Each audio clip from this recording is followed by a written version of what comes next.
Pleasure now to be joined by head basketball coach Tom Wood of the HSU Lumberjacks.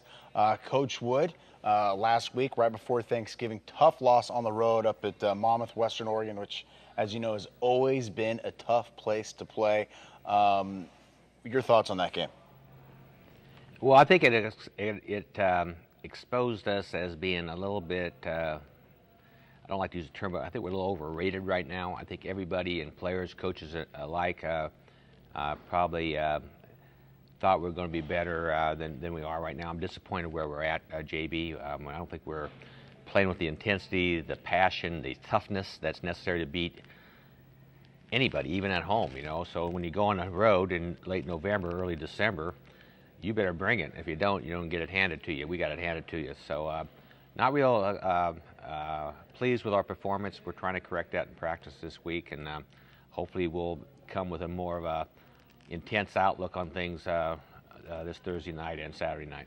Okay, you talk about it. Obviously, all sorts of hype surrounding this year, and I think that started as soon as last year was over, and through the summer and the fall and beginning of the season, you and your players and everyone hearing about how good you guys are.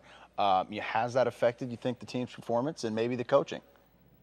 Well, I think ultimately responsibility is mine to get a team ready. So I don't know if I was listening to it too much. I like to think that I'm smart enough to realize that you got to go out and play the game. Bottom line is I didn't get them prepared. Maybe we're, as coaches, are really guilty of it. I know our players are trying. I think we just need to kind of convince them that, hey, there's a way about playing that you have to go about your business in order to win. And we're not doing that right now. So did I believe that we're going to be better than we are right now? I'm disappointed where we are. I don't think you ever heard me at any time ever say that we're the greatest thing since sliced bread. That's not the way we're going to do it. A lot of us have said that, of course. Well, I can't do anything about what other people think. I'm proud of the fact that they think enough of us to think we're going to be good. I think we can be, JB. In fairness, I think we got the makings of a nice ball club. But this coach better get things going, and we better do a better job of preparing our kids. Otherwise, it's going to be a long season. All right, when you and your coaching staff get together and with this 1-2 start, what kind of things have you guys been discussing? Okay, we need to do this to be better. Easy. I think that's defense. It starts right there. It's a toughness. I'm talking about toughness a lot this year. I want these guys to, I don't want to be combative, but we need to get after it. And, as coaches, that's your responsibility. Get the team ready to come and play with a kind of a passion, a toughness, intensity. We're not doing that right now. So that's the number one thing we're talking about. Obviously, you got to have some productivity on the offensive side, and we're not doing a really great job of doing the things I think we need to do there either. So it's an early part of the season. I'm not going to wave the white flag. It's not my nature, and neither is these players' natures. But we need to fix it up, and we need to get going here so that we have this loyal following that we have here. I want to make sure that they have something that they can really cheer about and be proud of. Okay, now how much, and I apologize, I've only seen one game thus far as you're getting ready to go, of course, actually coming up later tonight against Cal State LA, is just finding that mix. This is really the first time since this run, since 2000, you've had a bona fide big man in Brian Morris. Has that affected maybe your style of play, where there's, in the past you've been run and gun, getting up down the court, and now trying to incorporate a big fella? Well, I think he's stamped the personality of a team a little bit. We all know that he's in there. He's obviously a force in and around the basket, but I think he needs to adjust to our style probably a little bit more. And right now, as we speak, this is being taped, and it's not Wednesday night. Right now, he's doubtful to play this week because he sprained his knee in Western Oregon. But we become a smaller, different team when he's not in. We think he's a very good player. We're all excited about him. But in fairness to him, he's not going to take us to the promised land. It's going to be a team effort. And I just don't think we ought to give him that much credit yet, because he's had a year or two of rust in there too. So we're excited about him being here. But the bottom line is it's going to be a team thing. He's just one important cog in a team of hopefully well-oiled cogs to make this machine work. Now, 3 games into it, 4 games if you count the exhibition. Not a lot of time, not a lot of games under your belt as league play starts now. Your thoughts on league play getting underway this early? Well, I like it because it forces us to be ready. It forces us to go, and then all of us are starting early. So our women's team did it right before Thanksgiving. So they're 1-0. They've done a great job again being ready early. I think it forces us coaches to get ourselves ready.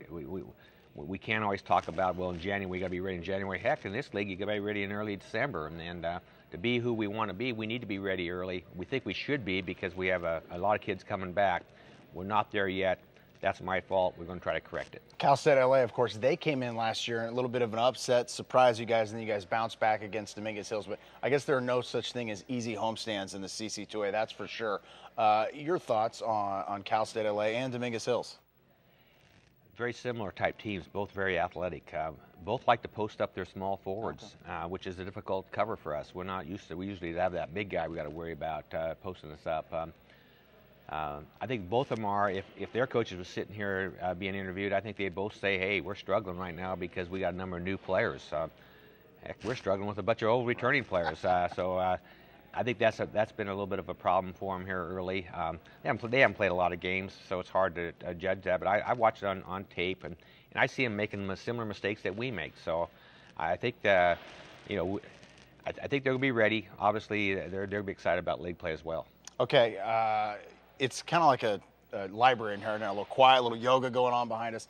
You're going to be back in the friendly confines. Lumberjack Arena, how good does that feel for you and your team? It's great. We're real fortunate to have the loyal following that we have. We worked hard to develop that, and we're excited about being here where we've been mostly successful for the last decade. So, I hope people out there listening and watching, if it's not too late, get off their couch and come out and watch us play. This is a great happening here as far as basketball goes. A special place, no doubt about it. And I was talking to Ron Treherne on the radio show the other morning, and he said, I know Coach Woods, this huge superstar, but it made him feel good when he saw you pushing around the shopping cart the other day, taking care of business for the holidays.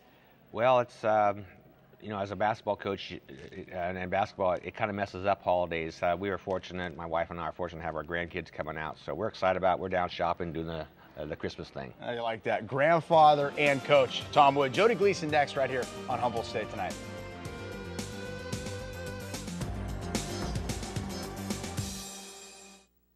It's time to get into the holiday spirit by getting to Schaefer's and Fortuna Ace Hardware for your family's Christmas tree. They're in and they're fresh. Noble fir trees from $29.99 and up. There's nothing like the scent of a fresh tree from Schaefer's and Fortuna Ace Hardware. Both stores are licensed flocking and flame retardant applicators. Also get all of your holiday decorations, ornaments, and those popular 6-inch potted poinsettias, just $5.99 each. Schaefer's and Fortuna Ace Hardware. Get your tree today. Football parties on Monday nights are back at Bear River Casino. Hi, I'm Teresa Coleman, your 2009 football party host. Join us every Monday night here in the Thirsty Bear Sports Bar and Grill for your chance to win cash and prizes. Get signed up for the big board, guess the final score, and cheer your favorite team to victory. Come join us for the party. Monday Night Football at Bear River Casino. It's more fun than you can bet on. Win and bear it at Bear River Casino. Escape to a whole new adventure. Do you like authentic New York style pizza? Come down and enjoy Big Pete's Pizza in Arcata on the corner of 15th and G Street, or our new Eureka location off the 101 on 5th and R Street. Big Pete's has 12 beers on tap, 10 big flat screen TVs, and arcade games for the kids. Call us up for delivery anytime and let us bring you the finest pizza the North Coast has to offer. That's right, we deliver. Call us in Arcata at 826-1890 or in Eureka at 441-1151. All right, time now where we give away free pizza courtesy of Big Pete's Pizza, Eureka and Arcata. It is Big Pete's Trivia time. Okay, Jody Gleason is coming up after the commercial break, and we've got highlights of the Lady Jacks beatdown at Sonoma State last week. Sonoma State, of course, now the Seawolves. Prior to being the Seawolves, their mascot was what? Answer the question at jb@jbmathers.com, and a winner will get free pizza courtesy of Big Pete's Pizza.